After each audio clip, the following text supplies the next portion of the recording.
Dodging in games is one of my favourite ways of interacting with the system. For me, there's nothing quite like narrowly avoiding an attack using a well-timed dodge. Just looking at my favourites list on Steam, you can see that some of these games, if not most, have some sort of dodging mechanic in them.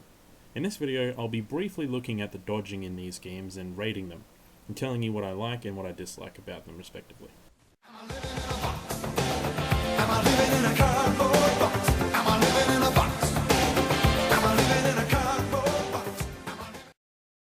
We'll start off with the strangest and most unlike the others of the batch, Undertale.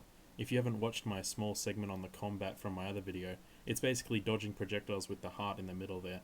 Some fights have your heart doing different things like having gravity or being confined to a set space with limited movement, but the vast majority of fights is dodging normally. It feels good to skillfully predict a safe path and make the right decisions under pressure. I rate this dodging system 4 out of 5 stars.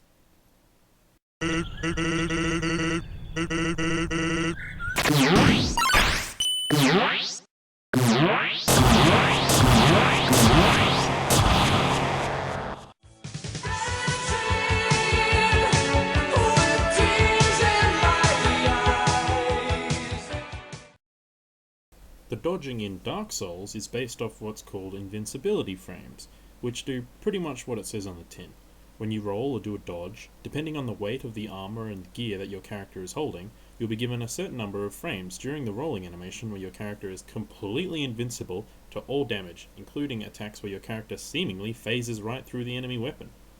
The mastery and fun of this system comes from learning just when to roll and avoid the enemy attack, and then positioning yourself to perform a counterattack, whether it be a normal swing of the sword or a backstab. It feels truly awesome to completely negate a giant enemy's attack by knowing exactly when to roll. You feel like a complete ninja badass when you can destroy enemies that gave you a hard time early on just because you learned their attacks and timing.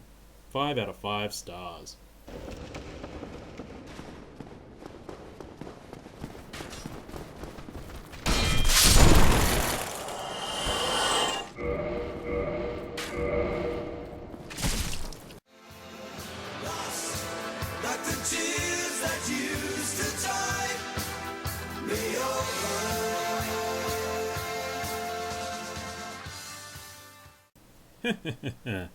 You didn't think this video would be all praise, did you? Because now we get to talk about Dark Souls 2, the black sheep of the Souls franchise. Don't get me wrong, I love Dark Souls 2. I mean, look how many fucking characters and hours that I have. That's shameful. But they made a really odd decision when From Software made Dark Souls 2. They decided to tie invincibility frames to an actual in-game statistic that you can level up, agility. With the new system, it doesn't matter how much gear your character is wearing, it all depends on how much agility you have, and the frames don't work nearly the same way as they did in the first game. Some say that this was a balance change because dodging was crazy OP in the first game and could be exploited to completely cheese enemies and bosses, but that probably wouldn't have been a problem in Dark Souls 2 if it was designed anywhere as near as good as the first game, but it's not. So many of the encounters and boss fights in Dark Souls 2 have multiple fast-moving or strong enemies that makes fighting them feel unfair and imbalanced. There are way better videos than this one explaining on how the design changed from Dark Souls 1 to Dark Souls 2, but look at this boss fight. How is this deemed acceptable in playtesting? Forcing the player to constantly retreat from enemies that can't be staggered or parried. The only worthwhile strategy here is to bait both of the enemies into an attack animation, go in for a single hit, and then go back on the defensive. It's just unfun. To prove my point that the fights just needed to be balanced and designed better, I take you now to not only one of the best boss fights in Dark Souls 2, but one of the best bosses in a video game full stop, the Fume Knight. This boss's attack patterns are easy to read and very punishing.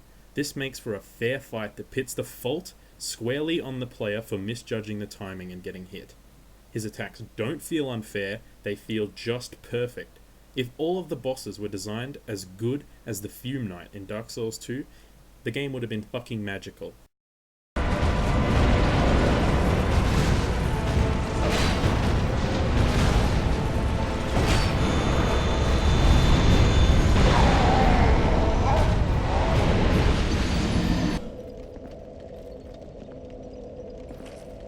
Unfortunately, the Fume Knight is one of a very few number of well-made bosses, and the game as a whole feels lacking. I still enjoy it greatly though, and would rather play Dark Souls 2 than another yearly sequel factory game like Assassin's Creed 11 or whatever the fuck. I rate the dodging 2.5 stars out of 5. Oh, here she comes. Watch out, boy, she'll chew you up. Oh, here she comes. She's a man eater. I'm only a few hours into The Witcher 3, and I can already tell this is one of my favourite RPGs. The combat in this game is a mixture of Batman Arkham and Dark Souls, so you can see why I latched onto this so quickly. I love both of those things. The combat consists of the rolling from Dark Souls and the parry/targeting of Batman. It makes for a very unique system that feels good to master and is still challenging me as I play along. That could change when they introduce a crazy strong enemy or I unlock a crazy strong ability that trivializes combat, but for now it's just great. Combat can range from being a silky smooth dance of death as you weave your way in and around attacks like a true monster hunting master, or it can look exceedingly stupid when you constantly get hit. All in all, I rate this combat system a solid 3 out of 5 stars.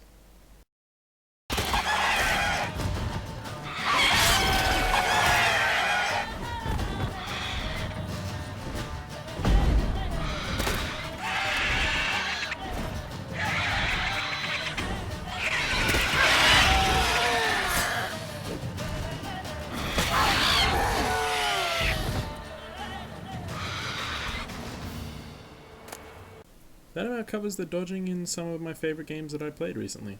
Maybe I'll make a follow-up video when I finish The Witcher 3, but for now it's safe to say that Dark Souls 1 has my favourite dodging system. Thank you for watching.